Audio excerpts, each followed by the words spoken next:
Spokane listens when business talks. Welcome to Business Talks, the region's only local business talk show with your host, Ryan McNeice.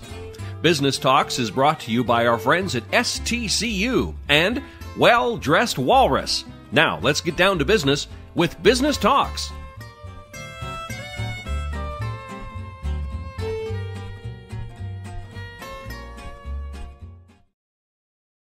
Welcome to the show. I'm Ryan McNeice. We're here on Business Talks with Curt Stockwell of Well-Dressed Walrus. Thank you for being here. Absolutely. We're going to have a little fun with this. We're going to make this a recurring show. Curt has his own podcast called The Human Side of Marketing, and there are many elements to that, which we will discuss today or start getting into. But then we'll have you back in the studio on a regular basis to be able to unpack the elements of this very diverse concept in business. So, Curt, thanks again for being here. Why don't you start us off and tell us how the podcast in and of itself came to be? Well, I think that when I say this next statement, most people really kind of feel it in their bones. Most companies waste an enormous amount of money on marketing that just doesn't work. We are in a really amazing time in history when it comes to being able to market your product. It's never been easier to market your product. There's more ways to market your product than there ever has been in the past, and it's easy to get a message to your customers or to your potential customers. I mean, we all have computers in our pockets called smartphones, right, that we can draft something and put it up on social media and connect with people all over the world. But because it's so easy to do marketing these days, marketing has become extremely noisy. So whether it is a message and easy to get a message, it might not be the right message. And so businesses, I think, are following a trend of just doing what they think will work because it's following a system or it's following a subscription, or they're throwing money at marketing, but they're not taking the time to find clarity in their marketing. And I think that most marketing that is done these days by businesses large and small is a waste of money. Well, and I think you're right. It probably does make folks shiver because they probably look at their overall marketing budget and think we're spending X as a proportion of our overall revenues, but is it effective? Right. And can it be more effective for those same dollars? Right. So thus the name, the human side of marketing. I think what's so important right now is people are desperate for clarity, and they're desperate for that marketing message to connect with people in a deeper level. I always like to say that if you can connect with the soul of your customer, then you will not only have someone who will likely become a recurring customer, but they'll become a raving fan for your product, because when they understand the problem that you solve for them and they understand how your product fits into their life, then they become a bullhorn for your product. Because when you can connect with people in a way that is clearly solving a problem, and people understand what that is, they will buy, and they will continue to buy, and they'll tell people about you. I mean, that's the best kind of marketing, is peer-to-peer marketing. The number one type of marketing that can be done for your business is peer-to-peer, right? People telling you got to try this product. Right, the referral process. The referral process, and that only comes when people clearly understand how the product and works wouldn't in you their life. agree, and some of the comments I think that we're even saying, someone might say, well, of course. But if you drill down on some of those points, when you say clear marketing or solving somebody else's problem, I think what I've heard historically is what people think, they know their own business, and so the verbiage that ends up on the website or the brochure or what have you, that message is said in a way, text-wise, verbiage-wise, that they understand. Right. But it doesn't necessarily tell the client what problem they're solving. Right. So dissect that a little bit, because I know we've spoken in the past, and you've done a good job of unpacking that concept of the message of solving your client's problem, not your problem necessarily. What's the client's problem that you're solving? Right. So we think that the power of story is so important in marketing. And I want to kind of unpack what that means. Story is not your story. And this is where most marketing and most businesses, large and small, get it wrong, is they're trying to tell their story. Their bio, their background. Right. The reality is, I don't care about your story. I care about how your You product... care about mine. Well, yeah. Okay. We're friends. So yes, I do care about your story. But ultimately, people care about how your product fits into their story. So when I use the word story, I'm talking about how does your product fit into your customer's story. So there's a narrative there that you need to take the time to understand if you're a business owner, or you've got a side hustle, or you've got whatever kind of marketing you're trying to do for your nonprofit. There's a story, and you need to understand, one, who's your character? What problem do they have?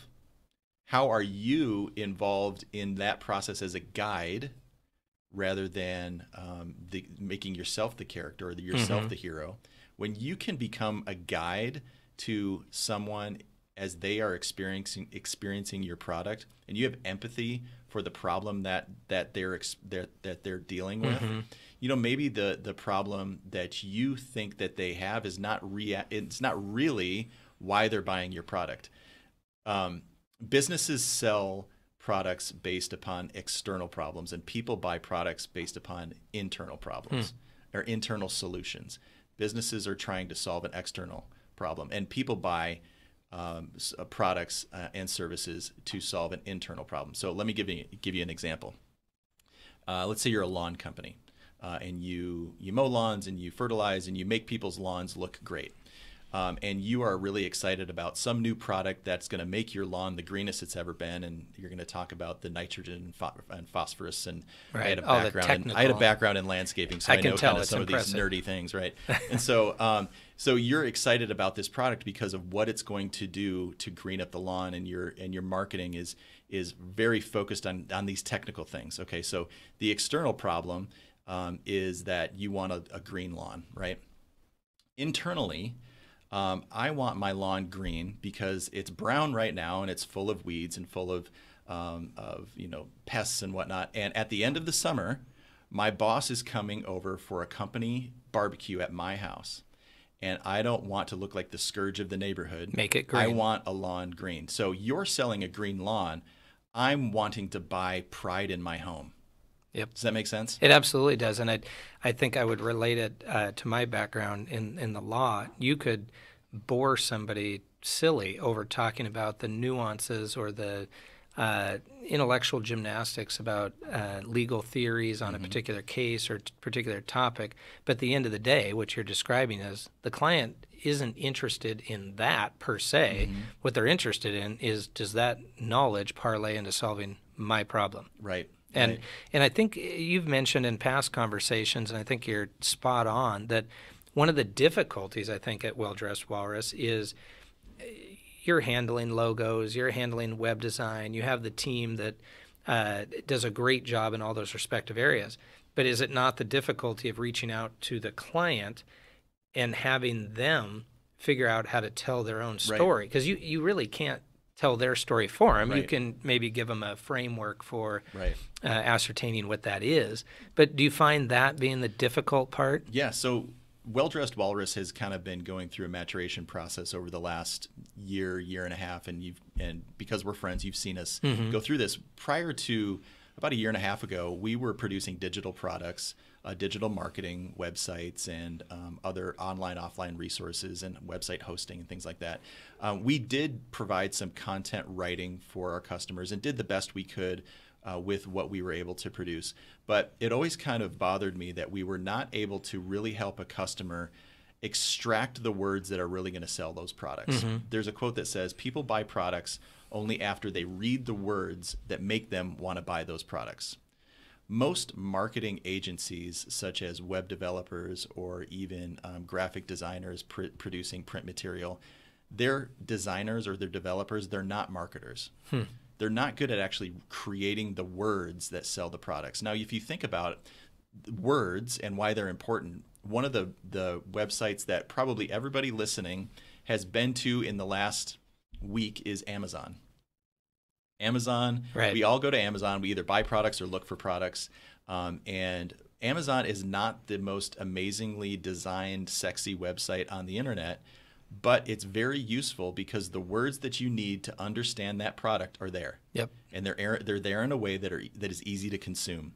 It's descriptions, it's photos, it's technical mumbo jumbo that's kind of more towards the bottom of the page. It's testimonials. It's ratings on, what did I think of this product? Did I like it? Did I not like it? All of those words at the end of the day are the thing that actually sells the product. But can I find my book? Right. Can I find my auto parts? Right, exactly. And yes. So they make it easy to buy, but they also do a good job of making it easy to understand what it is and why does it fit into my story. So what we really dedicated ourselves to over the last probably year and a half is understanding how to create the words that sell your product.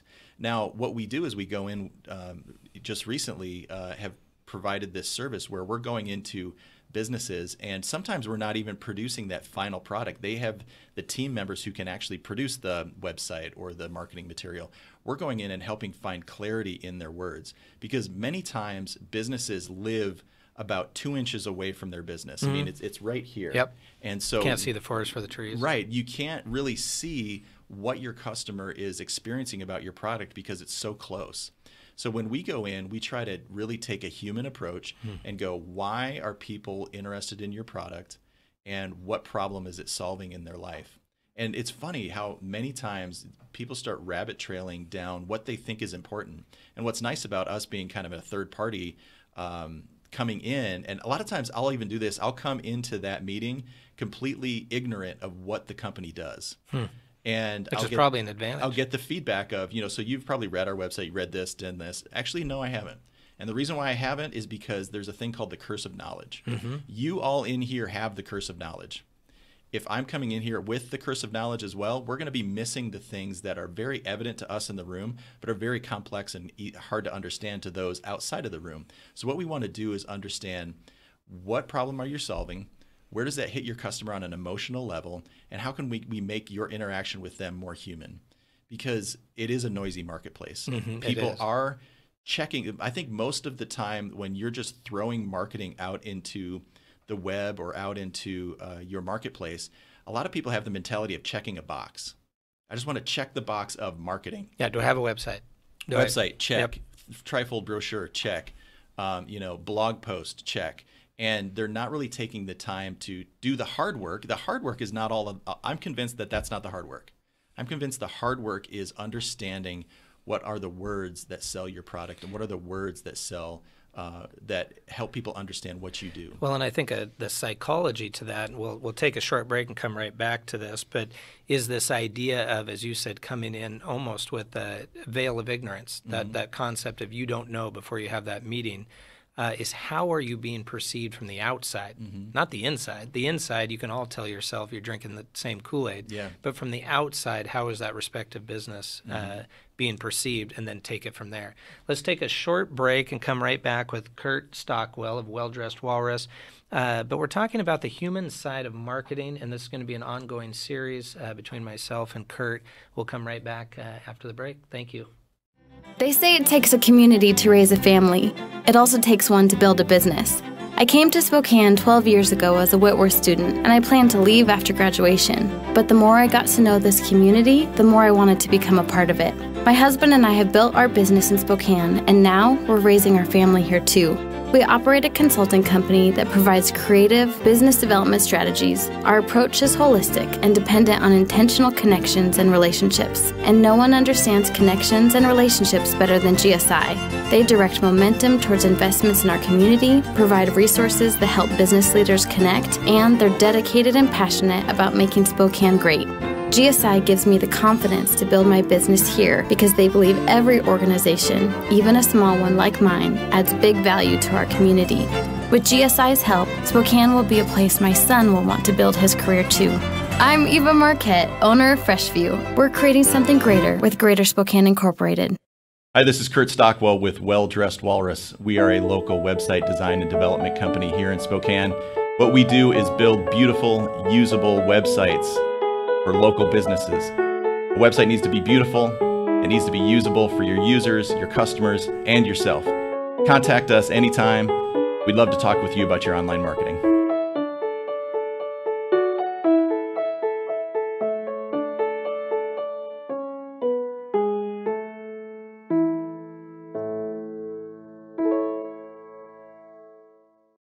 What?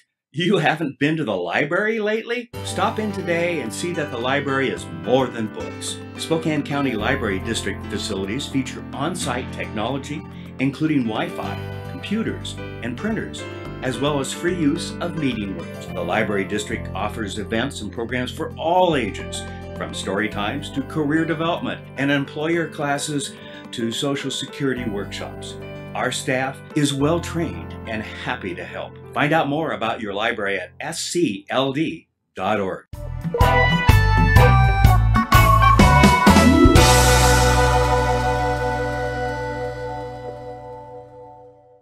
Welcome back to Business Talks. I'm Ryan McNeice. We're here in the studio with Curt Stockwell. Well-Dressed Walrus is your business, owner of that business with Andy Dentone. That's right. Another extremely interesting individual. You guys are the consummate yin and yang of this business. We definitely are two different people, that's for sure. And I'm throwing that out as a compliment. We can go any direction with that, but no, as a compliment, because in many different businesses, there can be it can be problematic to have two individuals that are too much the same. Yeah. But in your case, you both are actually bringing substantial knowledge in slightly different areas of this trade. Yeah, we kind of have funny titles. I'm the director of colors and shapes, and Andy's the director of ones and zeros. Well, and so what I found when I got into web development was I can make this website look really nice, but it is not well built. Well, there and is. Andy, on the other hand, he makes websites are really are solid and strong, and the back end data and all those ones and zeros are solid, but it's just boring.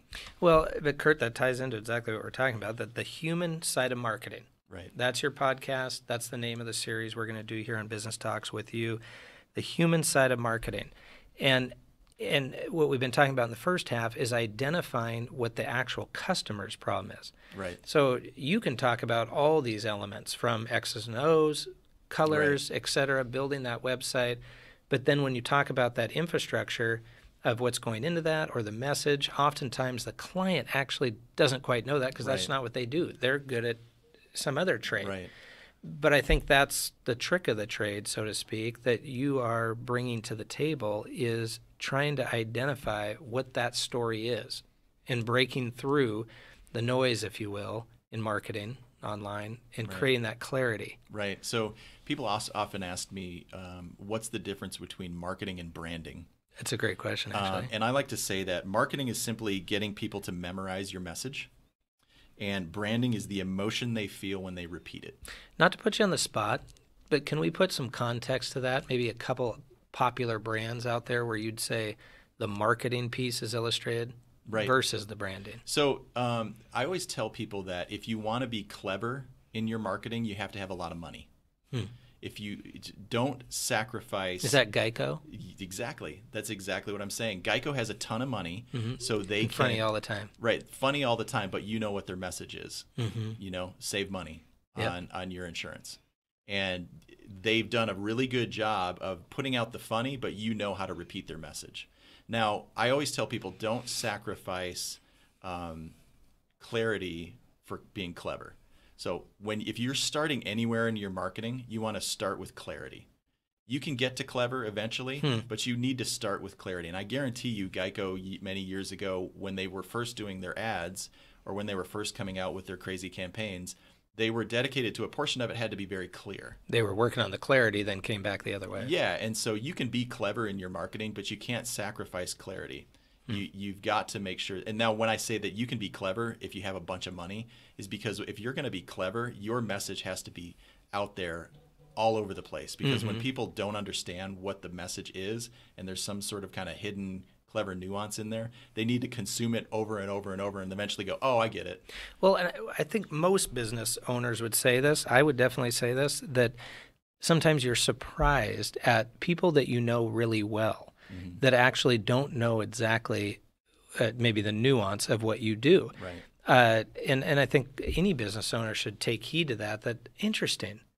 If that individual that's as close to you doesn't know that you do this or that, clearly there's a message clarity issue, because that person should be, it's somebody that knows you, trusts you, likes you, is somebody that is a referral source. So your message better be clear to that person, because if it's not clear to that person, it is certainly not going to be clear to an unknown individual that you're being reached through your marketing. So I was just brought in to do some consulting with a local business, and they were working with a branding agency at the same time they're working with me. And what was a really neat experience is the branding agency was coming up with really cool looking logos and kind of taglines and things. But the one thing that they said was the tagline's just not right, and I'm like, that's because they are designers. They're not marketers. They have the visual appeal. They have the visual look of the appeal, logo. so they're doing a great job with the visual appeal. But as we had our first 90-minute, we offer 90-minute sessions, 90-minute sessions to come and bring clarity to your marketing, whether we create digital assets or not. More the consultation. Yeah, the consultation. So in this first 90-minute session, we came up with a killer tagline because it brought such clarity that the marketing agency or the branding agency would not have been able to come up with that because they're not taking the time. Right. And not that they should. It's two different things. No, I agree. Branding and marketing are two different things. Focus on your marketing first. Get clarity in your message first, and then worry about all of the branding piece of it. Well, I've been complimentary over the years with actually the name Well-Dressed Walrus. We kind of joked actually before the show. I had somebody ask me about Well-Dressed Walrus, and they said, "Oh, they must do your wardrobe for the show." And I said, "Oh, maybe they should." Yeah, right. I could Plus improve. size men's clothing. Yeah, we get that. People asking us about that. I could potentially improve on wardrobe, I suppose. Maybe. But Well-Dressed Walrus. The point being, that name elicits a question, elicits further what do you do? Inquiry. Yeah, right. And so that's name. one of the reasons why we came up with such a weird name is we wanted people to go, well, what do you do? Because like Integrity Web Design or like, it's kind of a throwaway. Yeah. Not to criticize any particular name. Yeah, it can be. Yeah. But, look at the word Google. Yeah, right. What does that even mean? Yeah, right. So what we had to really do is focus on what is our message, and how do we help people find clarity in their marketing. And so we like to say that we help customers find clarity in their marketing so their customers will listen. That passion for us has come through that marketing piece of it, but then we're able to deliver all of the digital assets as well. So it kind of creates a full picture for us. Well, you indicated earlier that Well-Dressed Walrus, in and of itself, as a corporation, has gone through a maturation period, and like any business, learning curves. We all go through that. Hopefully, we learn from our challenges, our successes, etc. Where do you see in this industry? Where do you see some of the challenges, and also where do you see some of the opportunities? I see some of the challenges, like I mentioned before, is that it's never been easier to do marketing. Thus, resources are available to many people. Thus, it's never been harder to do good marketing.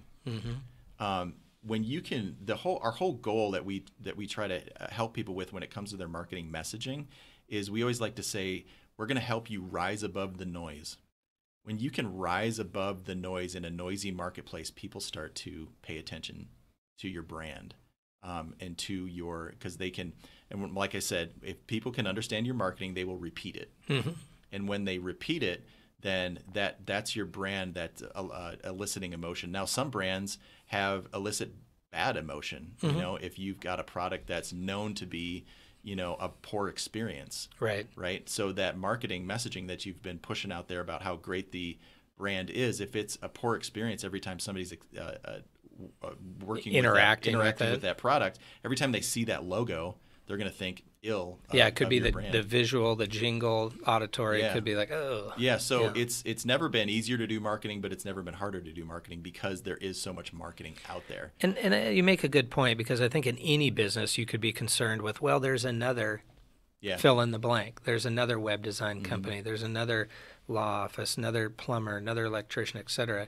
Well, the reality is you're in a competitive market, but if you, as you've been indicating today, the goal is to rise above the noise. Seth Godin is a well-known marketing guru, and if you don't know Seth Godin, go check out things that he's done. Absolutely. And he's got a new book. One of the best. Yeah, one of the best. One of the godfathers of the new surge of marketing that should connect to with people into deeper permission level. Marketing, psychology, connecting and engaging versus just throwing it out there. Yeah, coffee is for closers kind of a mentality. You're going to go out and sell this product if it until it kills you, and so that's been kind of the old mentality, and the new mentality is connecting with people at a deeper level. And so Seth Godin talks about this aspect of magic in marketing, and for years I heard that term or that idea of magic in marketing, and I never really understood what it meant until recently. And the magic is when people understand your marketing and they feel good about your brand. That's that magic piece. When you get people talking about what you do, and your peer-to-peer marketing is stuff that you have no control over, honestly. That's that word of mouth, and people are free to... Yeah, when that word of mouth is working for your business, that is the magic. And isn't there the quote out there, I'm butchering it to a certain degree, but something to the effect of, you will always forget potentially what people said, but you'll never forget how they made you feel. Exactly. Well, I think the same is true for a brand. You might forget this particular ad or this particular sequence, but you're not going to forget how that brand or that experience made you feel. Right, because again, marketing is all about solving somebody's problem. Right. Or your product is all about solving somebody's problem. So your product might literally be solving somebody's problem, maybe related to health, or a genuine thing that we would see as a quote-unquote problem. But maybe your product is solving the problem of, we don't know what to do tonight as a family for fun. Yep. That still falls into the category of problem. Absolutely. And so everything that you do, every business, every nonprofit, everybody out there who are in sales, which everybody, if whoever's listening to this, you should raise your hand when I ask the question is, are you in sales? We're all in sales. Yep. We're all selling something, whether it's our time or a product or a subscription or something. That is solving. I keep going back. That's solving a problem. Problems can be broken down into three levels. There's the external, the internal, and the philosophical. The external is that green grass. The internal is, I want to feel pride when somebody drives up to my house and sees my lawn and my home. And that philosophical is, I deserve to work with somebody who understands that and takes care of me and respects me as a right. client. And so when we take a customer through that path of recognizing the character that they're talking to and what their external, internal, and philosophical problem is, that's where you start. That's kind of the magic hat and all of those pieces. That's where those variables come together. That's where those variables come in, and you start to see these things in your marketing that are going to give you, this is important, they're going to give you the desire to keep connecting with your customers in a way that connects with them on a deeper level. And I would even kind of describe that you are describing an alchemy of many, many variables that are complex that come together to create that clear message. Right. We're out of time for today, but again, we've been here with Curt Stockwell, Well-Dressed Walrus, but his own podcast, The Human Side of Marketing. We'll be back with Curt here in the studio probably a couple weeks out. And so on SpokaneTalksMedia.com, there'll be a series about the human side of marketing to look at that alchemy of the variables that'll lead to a clear message in your marketing and branding. Thanks for joining us. Thank you. Yeah, thank you so much. Business Talks is produced in Spokane, Washington by SpokaneTalksOnline.com, which is solely responsible for its content. Ask a question, recommend a guest, and hear this program again online anytime at SpokaneTalksOnline.com. Business Talks is brought to you by our friends at STCU and Well-Dressed Walrus. Business Talks wishes you good business and a good day.